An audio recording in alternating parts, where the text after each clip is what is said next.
ప్రతి ఉదయం దేవుని వాగ్దానం అనే కార్యక్రమానికి ప్రేమతో మిమ్మల్ని ఆహ్వానిస్తుంటున్నాను. ఉదయకాల సమయంలో దేవుడు మన కొరకు ఏర్పాటు చేసినటువంటి వాక్య భాగము అపోస్తలుడైన పౌలు కొరింథీయులకు రాసినటువంటి 2వ పత్రిక 6వ అధ్యాయము 18వ వచనాన్ని ధ్యానించుకుందాం. అపోస్తలుడైన పౌలు కొరింథీయులకు రాసినటువంటి పత్రిక 6వ అధ్యాయము 18వ వచనాన్ని ధ్యానించుకుందాం.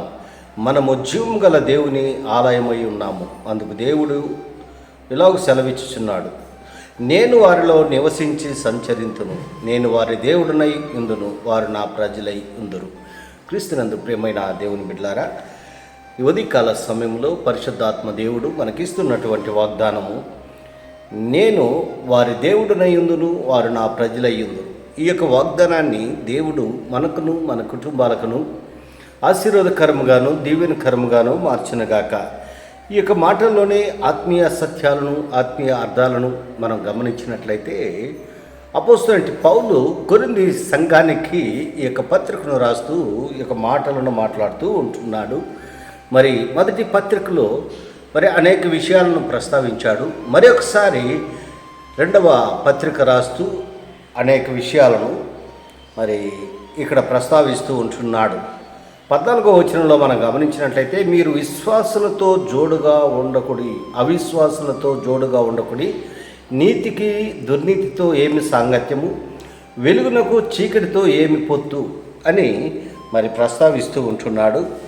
ఎందుకు ఈ రీతిగా ప్రస్తావిస్తుంటున్నాడు అనేది మనం గమనించినట్లయితే, ఆ సంఘంలో జరుగుతున్నటువంటి కార్యాలను బట్టి, ఆ సంఘంలో ఉన్నటువంటి పరిస్థితులను బట్టి పౌలు కొరింథీ సంఘానికి మధ్య అవగాహన లోపించినటువంటి సందర్భంలో అతను ఈ యొక్క పత్రికను రాస్తూ కొరింథీ సంఘంలో కొందరు పౌలుకు వ్యతిరేకించినప్పటికీ, ఆ యొక్క సంఘంలో పౌలు యొక్క వాక్యాన్ని వ్యతిరేకించారు, పౌలును వ్యతిరేకించారు.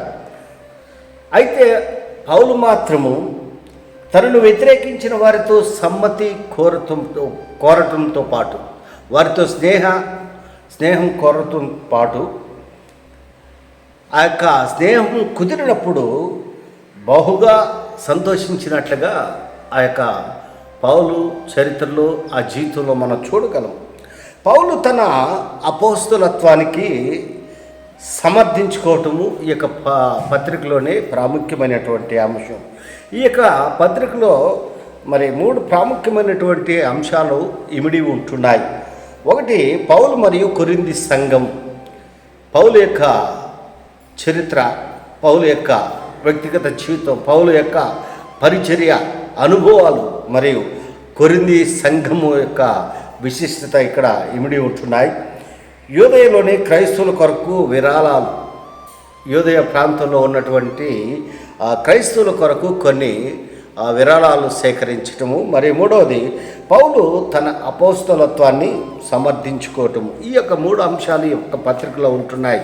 క్రీస్తునందు ప్రియమైన దేవుని బిడ్డలారా, నేటి సంఘాల్లో కూడా సేవకులను వ్యతిరేకించేటువంటి వారు ఉంటున్నారు, సేవకుల పైన పగలు పెంచుకునేటువంటి వారు ఉంటున్నారు, సంఘాల్లో ఉంటున్నారు.